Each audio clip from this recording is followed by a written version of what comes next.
During an appearance on MSNBC on Saturday morning, the brother of Paul Whelan, who is still sitting in a Russian prison after WNBA star Brittney Griner was repatriated back to the U.S., claimed there was no interest within Donald Trump's administration in engaging in negotiations for the return of detainees.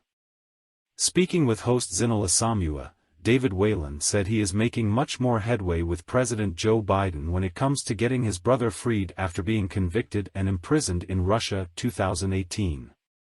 Asked by the host if he was aware about the Griner negotiations and that his brother was not included, he replied, "I wasn't part of the conversation, so I'm not sure if that came up. I think we understood that there were really two options. It was one option for Brittney Griner to come home, and that was one option for nobody to come home. And I think President Biden made the right choice, which is that an American should come home if they can come home." I know your brother Paul did an interview with CNN yesterday. And in it he said he was greatly disappointed that more hasn't been done to secure his release.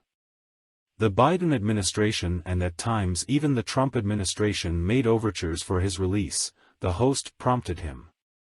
Talk about what this process has been like from your perspective given some of the back and forth and the other Americans we've seen come home. It's really been an evolution, he explained. I think the first 2 years, partly I think the Trump administration was not prepared to or not interested in working on wrongful detention cases.